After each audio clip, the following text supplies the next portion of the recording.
What's up, guys? Glenn Biaggi here, reaching out to you from home base. Finally got back home just outside of Scranton, Pennsylvania. My wife and I were on a great trip up in the Adirondacks, doing some snowshoeing, getting them winter miles on. It was just absolutely beautiful up there. And just got back, so I was unpacking my gear. Thought it'd be a great time to just share with you guys the 10 hiking essentials, things that you must have in your pack, must bring along with you when you're venturing on some of these trails.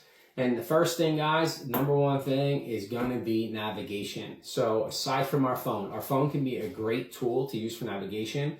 I use it myself, but I don't rely on it because the battery could die, the screen can break, those sort of things. So always, always, always have a map with you. This is a map of the High Peaks region. This one was in my pack, but no matter where I'm going, I'm going to have a map for that area. And not only am I going to have a map, I'm going to know how to use it, and I'm going to have studied it prior to my trip. Another important thing to have with you is a compass and knowing how to use it. So reading a compass can be a little challenging at sometimes and remembering how. So I even have like a little pocket guide within here as a reminder of how to use this.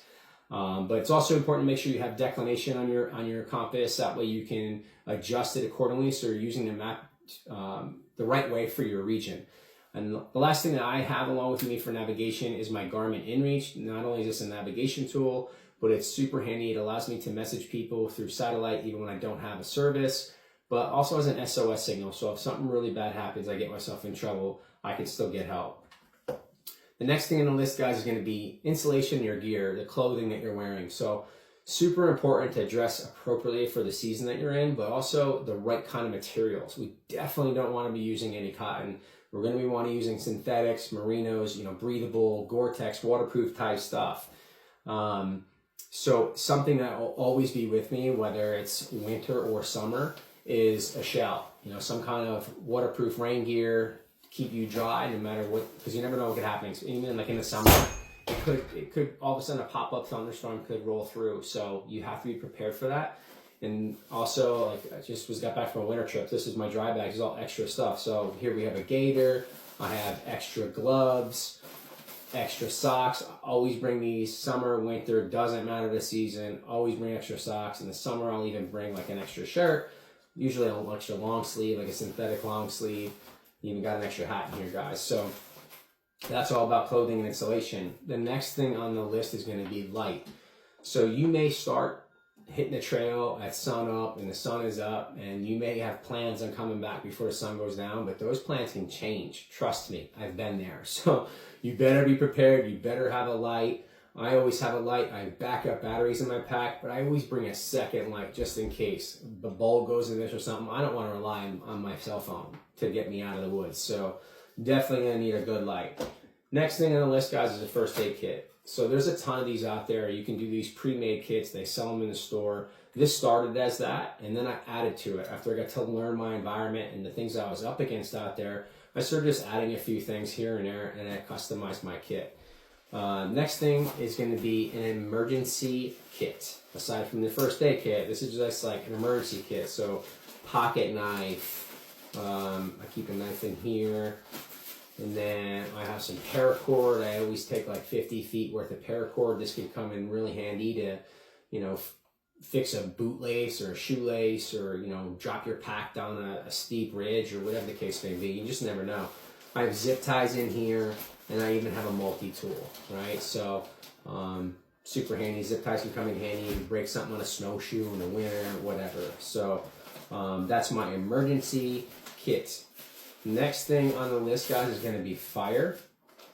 So there's many parts, especially up in the High Peaks region of the Adirondacks, where you can't necessarily just have a fire anywhere unless it's an emergency, guys. And if there's an emergency, you better be prepared to keep yourself warm, right? So we don't want to get hypothermia. That's the last thing you want to happen. I like to just carry a flint with me and these cotton balls soaked in petroleum jelly.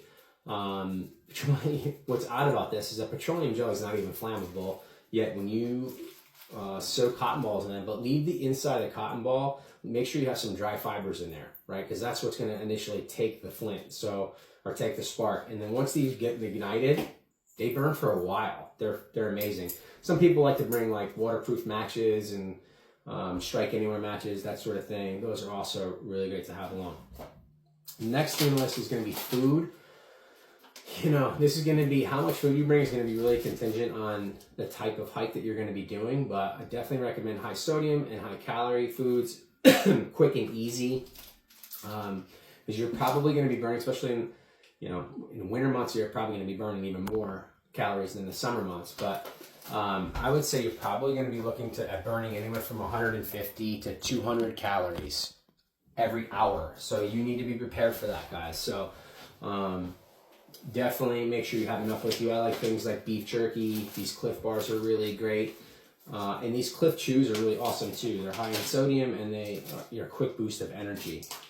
And then other things, like I always bring a sandwich with me. Peanut butter and jelly is great on the trail. Tuna creations are really good on the trail. So whatever floats your boat. Water, that's what's next, guys. Super, super important. So many different ways to carry water. Some people just bring like a generic water bottle. So, we have the Nalgene bottles. These are 1 liter. These Camelbacks are great because this keeps the water nice and convenient. You have a tube right here in your pack that you can, you don't have to pull your Nalgene bottle out. Like I said, we just got back from winter, so this wouldn't have worked. So water would have just froze up in our tube. So we used Nalgene bottles. But something that we always take along with us, aside from, hey, and you got to make sure, guys, that you have enough water with you. There may be some trails where there might not be a source of water for you to replenish your water source. So you definitely need to prepare for that. You might have to carry 3 liters of water with you or more, depending on how big of a hike you're going to do. So be prepared for that. But something you definitely want to always have is a filter. I have my filter in here. There's many different kinds of these out there. There's Sawyer makes a great one. There's a bunch. There's those tablets you can drop in water. But then you got to wait 30 minutes, I think, before you can consume the water. But still, another great alternative. So definitely don't be drinking water from stagnant pools or creeks or whatever, guys, without filtering.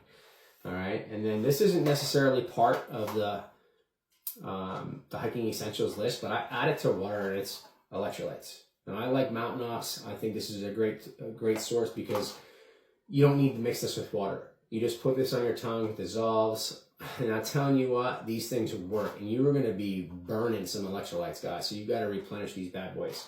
Super important. Next thing is sun and insect protection. So we usually spray down some sunblock before we head out. We carry a little tube in our first aid kit to replenish if need be. And then for the insects, I love this Sawyer product for bug spray. I love this one, and we have a net. This goes over your head. You might look like a fool, but I'll tell you what, the black flies up there are horrendous. Another thing that was super, for sun protection is sunglasses. Got sunglasses in the case here. We were at a winter trip, so we had goggles, we had our sunglasses with us. We were prepared for anything because, especially with snow, I mean, the sun just reflects off the snow and it literally blinds you. So you're going to want to be prepared with those. And then lastly on the list, guys, is an emergency shelter.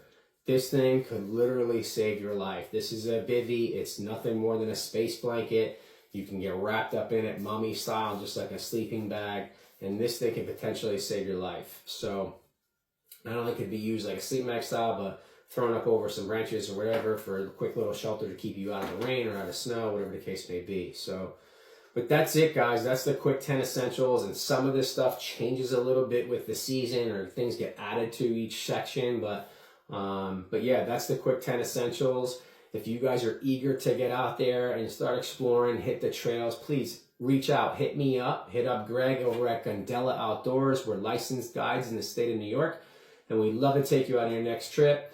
If you're looking for a float, perhaps just a fishing trip up in the Delaware, we got you covered there too. So reach out, guys. Give us a like, give us a follow. We'll see you on the trail.